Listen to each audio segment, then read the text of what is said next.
Hi there, this is Dr. Proctor from the Pope Memorial Humane Society, and I want to talk to you about cat carriers today.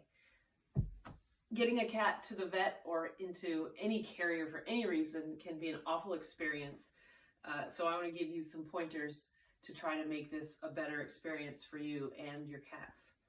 The first thing is to have a carrier. This doesn't really help you at home, but this will help when you get a cat to the vet, is to have a carrier that has a top opening. This doesn't have an opening, but it's easy to pop the top off. And this is another example of a carrier that has a top opening. It can be very stressful for a cat to be dumped out of a carrier or to be grabbed and pulled out of a carrier at the vet. So if you have a carrier that the vet staff can easily remove the top of, it's going to be a much more pleasant experience for the cats and for everybody involved. So that's the first thing, is maybe upgrade your carrier if you don't have one that can have a top opening.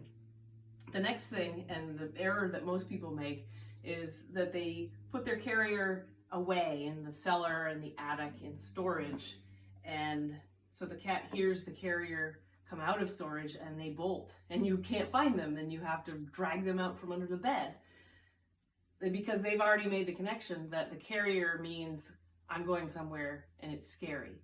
So one of the first things to do is put the carrier in the environment where the cat spends a lot of time. So in our living room here, I have the two carriers, and they're usually full of toys, and my cats aren't afraid of the carriers because I occasionally do this. Throw them a treat. Minnie is younger. She's a little bit skeptical of this. Rufus, he sleeps in his carrier. He really likes it a lot. So have the carrier out. If you don't do anything else, this will make a huge difference because she's obviously not afraid of this carrier. If they're not interested in going in the carrier, then you can use a tasty treat to get them to go in. And this is all you're doing. You're not making her feel confined. She can go in and she can come back out. And over time, you can then, I haven't done this with her before. How easy is that? Now you can go to the vet. But we're not done. If you want to make this a really good experience for the kitty, you let her be in there for maybe 10 seconds, 20 seconds, and then you let her back out. And you could do this over the course of several days or even weeks. They go in, they get rewarded. See, now she's a little bit cautious, so I wouldn't normally push it further than this. But our goal is to slowly get them used to being in the carrier with the door shut, being picked up and walked around. Let's see if I can get Rufy to do it, because he's used to this a little bit more than she is.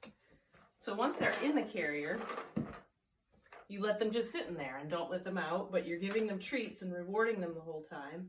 And then maybe a few days later, you continue giving treats and you pick them up and you walk around. And if you're very interested in doing this completely, you can take them out to the car and give them a treat in the car. And then the next day you turn the car on. And then the next day you drive around the block.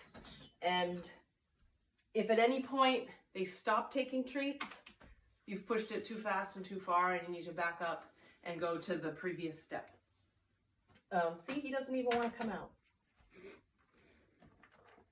This has been life-changing for me and my own cats. And I think it can be for just about every person I know that ever has to try to put a cat in a carrier. So I encourage you to try this. Get a carrier with the top opening, get the carrier into the cat's daily environment, and then get them used to going in for treats, and slowly increase the time they're spending in a closed carrier with treats. So I hope you have luck.